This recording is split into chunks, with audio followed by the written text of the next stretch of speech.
I might need glasses to make sure I'm seeing this right, but I think a decent Transformers movie actually just came out. You brought a human here? I'm nobody. I ain't even seen nothing. I'm not even seeing anything right now. Sure, the opening 5 minutes is just a big exposition dump. Sure, the main villain's name is Scourge, which is really just a laughable and not at all terrifying name. And sure, some of the voice acting is mediocre at best, but Transformers Rise of the Beasts was actually okay. It's funny because in all of these kind of movies, everyone's like, more robots, more kaijus, less humans.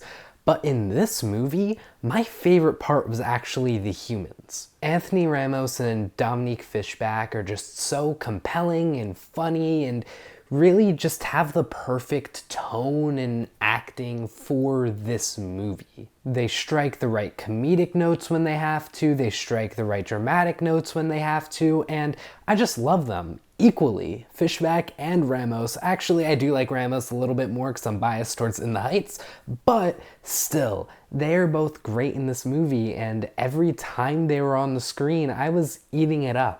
Speaking of voice acting before, I'm not going to talk about all of it because there's just so many voice actors and so many characters, and sure, I could talk about them, but they're not that noteworthy, aside from Pete Davidson as Mirage. Previously, I've been pretty critical of Pete Davidson in movies, mainly when he's cameoing in films, and here I am the complete opposite. Mirage is the name of the Transformer that he's playing, and they're just perfectly fit for each other. Mirage, I feel like when they were writing him, was written to be played by Pete Davidson, and it shows. Davidson plays him perfectly, and I don't think that there's any other person that could have played Mirage better than Pete Davidson. This movie is also insanely short for a Transformers movie. Like, when I heard and read that it was 2 hours long, I thought I was misreading it and that it said 3. Because all the previous Michael Bay Transformers movies were very long, and towards the end, they were all 3 hours or more. So for this movie to be shorter than those by an entire hour is amazing. It gives you all the robot fights, all the good human moments, all the comedy, and everything in an hour less of your time, which is amazing. But obviously, I think Paramount just really wanted it to be short too, and this is a very nitpicky thing, but there were just a couple of times in the editing where it felt like it jumped, where somebody just teleported into the scene or teleported out of the scene. You didn't actually see them enter or exit, they just show up. And you kind of just have to be like, okay, they shaved off like 20 seconds by getting rid of the exit or entrance there. So I see what you're trying to do, Paramount, I get it, but like, Transformers can't teleport, so why are they teleporting? It was just kind of weird to me. But back to the good of this movie, I really like the tone. I think that they had some good comedy elements. Nothing where I was really laughing, but it was the kind of comedy that you sit there and appreciate. I'm not like cringing at it or anything like that, unlike the Michael Bay movies, which have comedy in it, but you're sitting there and it's like listening to a 5-year-old try to do a hour stand-up comedy bit. You know, you want to be as supportive as possible and be like, yeah, go, but really in your mind, you're just dying inside because you want it to end so badly. That was a Michael Bay Transformers movie.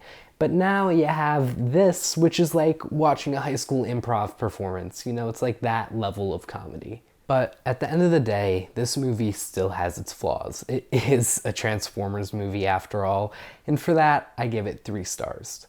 I could have been more negative and talked about all the little things I noticed that I didn't like about the film, but I just didn't want to do that. Transformers is a franchise that I've grown up with. I had a Transformers themed bedroom at my grandparents' house. I used to watch Transformers all the time, so no matter how much crap I give this franchise, because I know pretty much all the Michael Bay films aside from the first one are complete garbage, You know, I want this franchise to succeed and I want it to do well, and I just want to give it as much good press as I can because I want you to go and see this movie.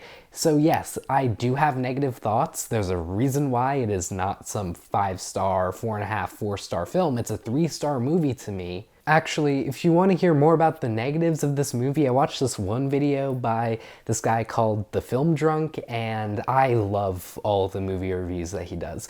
And he does this big rant about the Transformers movie. He really didn't like it, and I don't agree with everything that he says, but I just want to put that out there if you want to hear the negative about this movie, because this review was very positive, especially for me. Anyways, thank you so much for watching this video. This is a very small channel, and if you like this video, it would mean so much if you liked and subscribed, and also let me know your thoughts in the comments down below. I want to hear if you've watched this movie, if you agree with my opinions, or if you are leaning a bit more negative towards this movie, or did you like this movie even more than me?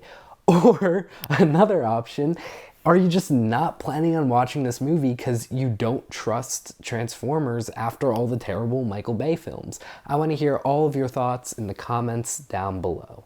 And if you would like to see another movie review, feel free to go and check out this one of Spider-Man Across the Spider-Verse, which very well might be the best movie to come out this year.